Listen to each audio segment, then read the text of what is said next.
আসসালামু আলাইকুম প্রিয় দর্শক, স্বাগত জানাচ্ছি মুন নিউজ হাবের আজকের আয়োজনে। শুরুতেই সংবাদ শিরোনাম। প্রথমেই জানিয়ে দিব, ঐক্যের ডাক মুজতবা খামেনির, প্রস্তাব দিলেন পাকিস্তান আফগানিস্তান যুদ্ধে মধ্যস্থতারও।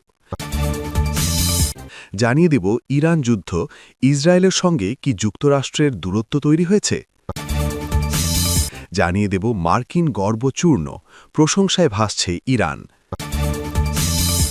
জানিয়ে দিবে, ইরানে হামলা করে ইসরায়েলের ব্যয় ৭৭,৯৯৫ কোটি টাকা। এতক্ষণ শুনছিলেন সংবাদ শিরোনাম, এখন থাকছে বিস্তারিত। ইরানের সর্বোচ্চ ধর্মীয় নেতা মুজতবা খামেনি জাতির উদ্দেশ্যে এক গুরুত্বপূর্ণ বার্তায় জাতীয় ঐক্যের উপর জোর দিয়ে বলেছেন, এই ঐক্যই শেষ পর্যন্ত দেশের শত্রুদের পিছু হটতে বাধ্য করবে। তার বক্তব্যে স্পষ্টভাবে প্রতিফলিত হয়েছে যে বর্তমান আঞ্চলিক ও আন্তর্জাতিক উত্তেজনার প্রেক্ষাপটে ইরান নিজেদের শক্তি হিসাবে অভ্যন্তরীণ সংহতিকে সর্বাধিক গুরুত্ব দিচ্ছে। খামেনি বলেন, ইরানের জনগণ শুধু ধর্মীয় দায়িত্ব পালনেই সীমাবদ্ধ নেই, বরং তারা একই সঙ্গে রোজা রাখা এবং সংগ্রাম চালিয়ে যাওয়ার মাধ্যমে এক অসাধারণ মানসিক দৃঢ়তা প্রদর্শন করছে। তার মতে, এই দ্বিমুখী প্রতিশ্রুতি, আধ্যাত্মিকতা ও প্রতিরোধ ইরানকে একটি শক্তিশালী অবস্থানে নিয়ে গেছে। জনগণের এই মনোবলই শত্রুদের জন্য বড় চ্যালেঞ্জ হয়ে দাঁড়িয়েছে এবং ইতোমধ্যেই তাদের অবস্থান দুর্বল করে দিতে শুরু করেছে। তিনি অভিযোগ করেন, ইরানের বিরুদ্ধে থাকা শক্তিগুলো দেশটির আঞ্চলিক সম্পর্ক নষ্ট করার চেষ্টা চালাচ্ছে। বিশেষ করে পাকিস্তানের সঙ্গে সম্পর্ক খারাপ করার ষড়যন্ত্রের বিষয়টি তিনি গুরুত্বের সঙ্গে তুলে ধরেন। খামেনি স্পষ্ট করে বলেন, পাকিস্তান ইরানের জন্য কৌশলগতভাবে অত্যন্ত গুরুত্বপূর্ণ একটি দেশ এবং দুই দেশের মধ্যে সহযোগিতা ও বন্ধুত্ব বজায় রাখা শুধু দ্বিপাক্ষীয় নয়, বরং পুরো অঞ্চলের স্থিতিশীলতার জন্য অপরিহার্য। একই সঙ্গে তিনি আফগানিস্তানের সঙ্গে পাকিস্তানের সম্পর্ক উন্নয়নের ক্ষেত্রেও ইরানের সম্ভাব্য ভূমিকার কথা উল্লেখ করেন। খামেনি জানান, ইরান এই দুই প্রতিবেশী দেশের মধ্যে মধ্যস্থতা করতে প্রস্তুত এবং সংলাপের মাধ্যমে আঞ্চলিক শান্তি ও সহযোগিতা জোরদার করতে চায়। এটি ইঙ্গিত করে যে ইরান কেবল নিজস্ব নিরাপত্তাই নয়, বরং বৃহত্তর আঞ্চলিক স্থিতিশীলতাকেও গুরুত্ব দিচ্ছে। তার বক্তব্যে যুক্তরাষ্ট্র এবং ইসরায়েলকে সরাসরি ইরানের বাহ্যিক শত্রু হিসাবে চিহ্নিত করা হয়েছে। খামেনি বলেন, এই দেশগুলো ইরানের বিরুদ্ধে বিভিন্ন কৌশল ও চাপ প্রয়োগ করলেও ইরানি জনগণের ঐক্য তাদের সকল পরিকল্পনাকে ব্যর্থ করে দেবে। তিনি জোর দিয়ে বলেন, কোনো বাহ্যিক শক্তি তখনই সফল হতে পারে যখন একটি দেশের অভ্যন্তরীণ বিভাজন থাকে, কিন্তু ইরানের ক্ষেত্রে জনগণের সংহতি সেই সুযোগ দিচ্ছে না। খামেনি আরও উল্লেখ করেন, ইরানের অভ্যন্তরীণ ঐক্য শুধু রাজনৈতিক বা সামরিক ক্ষেত্রেই নয়, বরং সামাজিক ও সাংস্কৃতিক দিক থেকেও শক্তিশালী ভিত্তি তৈরি করেছে। এই ঐক্যই দেশকে আন্তর্জাতিক চাপ মোকাবেলায় সক্ষম করে তুলছে এবং ভবিষ্যতের যে কোনো চ্যালেঞ্জ মোকাবেলায় পথ দেখাবে। তার মতে, জনগণের সক্রিয় অংশগ্রহণ এবং পারস্পরিক সহযোগিতা ইরানকে একটি আত্মনির্ভরশীল ও শক্তিশালী রাষ্ট্র হিসাবে প্রতিষ্ঠিত করছে। সবশেষে তিনি ইরানি জনগণের প্রতি আহ্বান জানান, এই ঐক্য অটুট রাখার জন্য। তিনি বলেন, জাতীয় স্বার্থ রক্ষায় সবাইকে একসঙ্গে কাজ করতে হবে এবং কোনো ধরনের বিভাজন বা বিভ্রান্তির সুযোগ দেওয়া যাবে না। তার বিশ্বাস, এই সংহতি বজায় থাকলে ইরান শুধু বর্তমান সংকট কাটিয়ে উঠবে না, বরং ভবিষ্যতেও একটি প্রভাবশালী শক্তি হিসাবে নিজেদের অবস্থান সুদৃঢ় করবে। ইরান ও কাতারের যৌথ মালিকানাধীন বিশ্বের বৃহত্তম গ্যাসক্ষেত্রগুলোর একটি সাউথ পার্স গ্যাসক্ষেত্রকে কেন্দ্র করে সাম্প্রতিক সামরিক উত্তেজনা মধ্যপ্রাচ্যে নতুন করে অস্থিরতা তৈরি করেছে। এই গ্যাসক্ষেত্রে ইসরায়েলের হামলার পর পরিস্থিতি দ্রুত জটিল আকার ধারণ করে, যখন এর প্রতিক্রিয়ায় ইরান কাতারের একটি জ্বালানি স্থাপনায় পাল্টা আঘাত হানে। এই পাল্টাপাল্টি হামলার সরাসরি প্রভাব পড়েছে বৈশ্বিক জ্বালানি বাজারে। তেল ও গ্যাসের দাম হঠাৎ বেড়ে যাওয়ায় আন্তর্জাতিক অর্থনীতিতে নতুন চাপ তৈরি হয়েছে। এর পাশাপাশি রাজনৈতিক অঙ্গনেও দেখা দিয়েছে টানাপোড়েন, বিশেষ করে ডোনাল্ড ট্রাম্পের প্রতিক্রিয়াকে ঘিরে। নিজের সামাজিক যোগাযোগ মাধ্যম ট্রুথ সোশ্যালে দেওয়া এক পোস্টে ট্রাম্প ইরানকে কড়া ভাষায় সতর্ক করেন। তিনি দাবি করেন, এই হামলার বিষয়ে যুক্তরাষ্ট্র আগে থেকে কিছুই জানত না। তবে এই বক্তব্য নিয়ে প্রশ্ন উঠেছে কারণ ইসরায়েলি সংবাদমাধ্যমগুলোতে ভিন্ন তথ্য প্রকাশ পেয়েছে এমনকি ডানপন্থী পত্রিকা ইসরায়েল হায়ম দাবি করেছে ট্রাম্প নাকি হামলার আগে উপসাগরীয় কয়েকটি দেশের নেতাদের সঙ্গে এ বিষয়ে আলোচনা করেছিলেন। ট্রাম্পের বক্তব্যের আরেকটি দিক বিশেষভাবে বিশ্লেষকদের দৃষ্টি আকর্ষণ করেছে। ইসরায়েলের হামলা বর্ণনায় তার ব্যবহৃত ভাষা। তিনি উল্লেখ করেন, ইসরায়েল ক্রোধের বশবর্তী হয়ে গ্যাস ক্ষেত্রে আঘাত হেনেছে। সাধারণত তিনি এই ধরনের শব্দ ব্যবহার করেন ইরানের কর্মকাণ্ডের বর্ণনায়, মিত্র দেশের ক্ষেত্রে নয়। ফলে প্রশ্ন উঠেছে, কি ট্রাম্প পরোক্ষভাবে ইসরায়েলের পদক্ষেপকে অযৌক্তিক বলে ইঙ্গিত দিচ্ছেন? একই পোস্টে ট্রাম্প বড় হাতের অক্ষরে একটি সতর্ক বার্তা দেন, যদি ইরান আবার কাতারের মতো নিরপরাধ দেশের ওপর হামলা না চালায় তাহলে ইসরায়েলও সাউথ পার্সে আর আঘাত হানবে না। এই বক্তব্য অনেকের কাছে ইসরায়েলের প্রতি এক ধরনের সতর্কবার্তা বা সীমা নির্ধারণের ইঙ্গিত হিসাবে দেখা হচ্ছে। অন্যদিকে বেনিয়ামিন নেতানিয়াহু এক সংবাদ সম্মেলনে দাবি করেন, গ্যাস ক্ষেত্রে হামলা ইসরায়েল একাই পরিচালনা করেছে এবং যুক্তরাষ্ট্র সরাসরি এতে জড়িত ছিল না। তিনি ট্রাম্পের সঙ্গে ঐক্যের বার্তা দেওয়ার চেষ্টা করলেও দুই দেশের অবস্থানের মধ্যে সূক্ষ্ম দূরত্বের ইঙ্গিত পাওয়া যাচ্ছে। এই সংঘাতের আরেকটি গুরুত্বপূর্ণ দিক হল হরমুজ প্রণালী। বিশ্ব জ্বালানি সরবরাহের অন্যতম গুরুত্বপূর্ণ এই রুট এখন অনিরাপদ হয়ে উঠছে। জাহাজ চলাচল স্বাভাবিক রাখতে আন্তর্জাতিক প্রচেষ্টা সত্ত্বেও এখনও দৃশ্যমান কোনো অগ্রগতি নেই, যা ট্রাম্প প্রশাসনের উদ্বেগ বাড়াচ্ছে। রাজনৈতিক দিক থেকেও এই যুদ্ধ ট্রাম্পের জন্য চ্যালেঞ্জ তৈরি করছে। যুক্তরাষ্ট্রে এই সংঘাতের প্রতি জনসমর্থন ইতোমধ্যেই 50% নিচে নেমে এসেছে। বিপরীতে ইসরায়েলে যুদ্ধের প্রতি সমর্থন এখনও বেশ উচ্চ।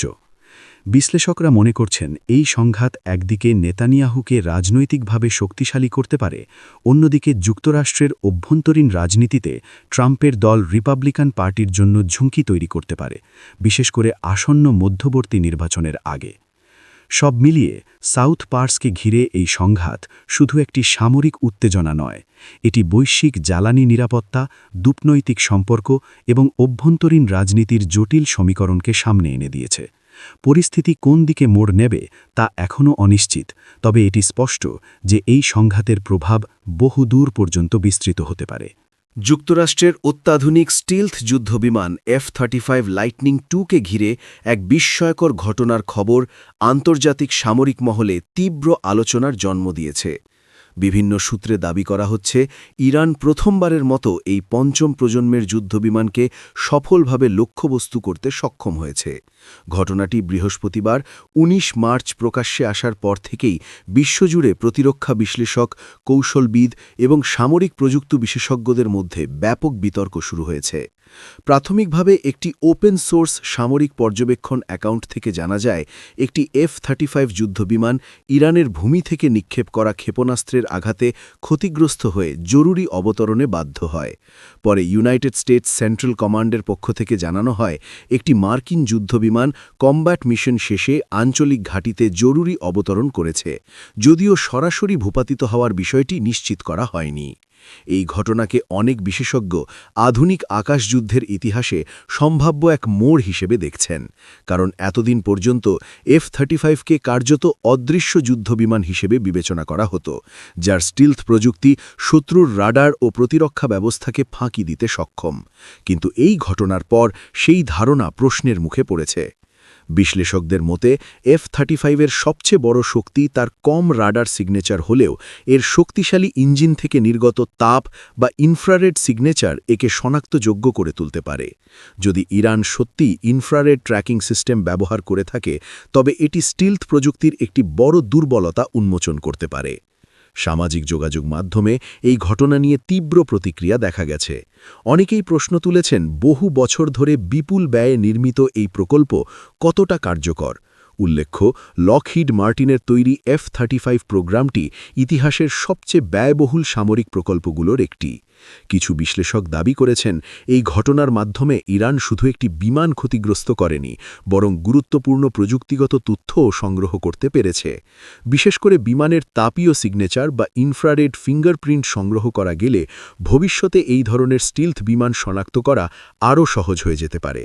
এছাড়া এই তথ্য রাশিয়া এবং চীনের মতো মিত্র বা প্রতিদ্বন্দ্বী শক্তির কাছেও মূল্যবান হয়ে উঠতে পারে বলে ধারণা করা হচ্ছে। ফলে এটি শুধু একটি সামরিক ঘটনা নয়, বরং বৈশ্বিক শক্তির ভারসাম্যেও প্রভাব ফেলতে পারে।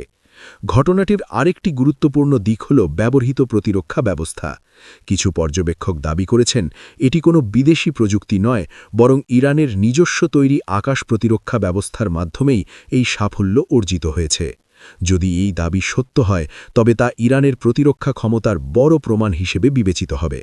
বিশ্লেষকদের মতে এর প্রভাব শুধুমাত্র তাৎক্ষণিক নয়, দীর্ঘমেয়াদেও এর প্রতিফলন দেখা যাবে। ভবিষ্যতে F-35 পাইলটদের আরও সতর্কভাবে মিশন পরিচালনা করতে হতে পারে এবং স্টিলথ প্রযুক্তির উন্নয়নে নতুন করে বিনিয়োগের প্রয়োজন হতে পারে।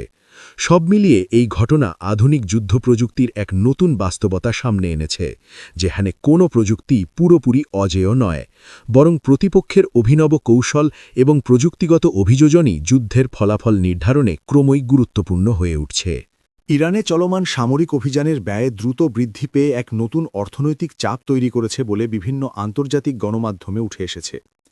ইসরায়েলি দৈনিক হারেতসের বরাত দিয়ে জানা গেছে, মাত্র ২০ দিনের অভিযানে ইসরায়েলি সামরিক বাহিনীর মোট ব্যয় প্রায় ৬৪০ কোটি মার্কিন ডলারে পৌঁছেছে। বাংলাদেশি মুদ্রায় এর পরিমাণ দাঁড়ায় আনুমানিক ৭৭,৯৯৫ কোটি টাকা, যা একটি স্বল্পমেয়াদী সামরিক অভিযানের জন্য অত্যন্ত উচ্চ ব্যয় হিসেবে বিবেচিত হচ্ছে।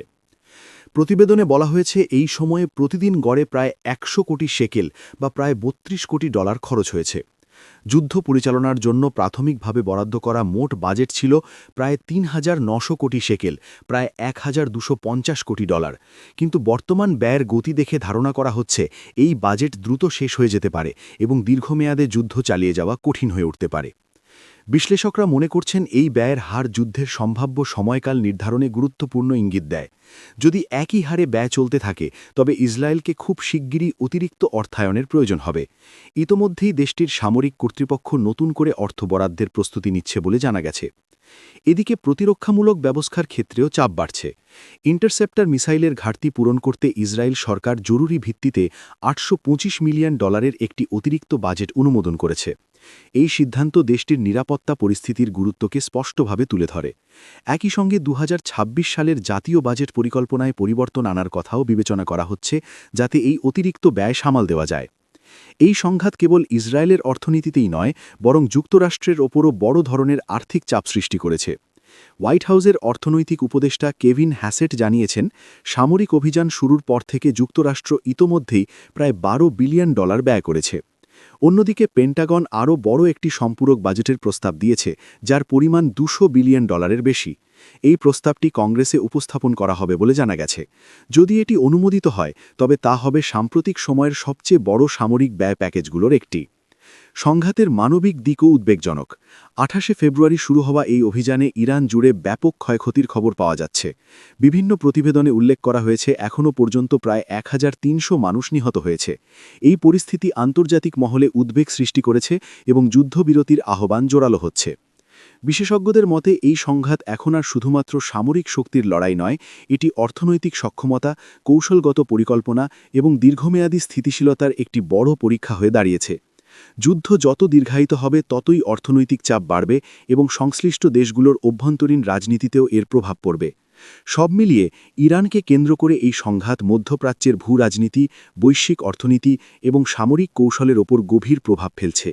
ব্যয়ের এই ঊর্ধ্বগতি এবং মানবিক ক্ষয়ক্ষতি ইঙ্গিত দিচ্ছে যে দ্রুত কোনো সমাধান না এলে পরিস্থিতি আরও জটিল হয়ে উঠতে পারে।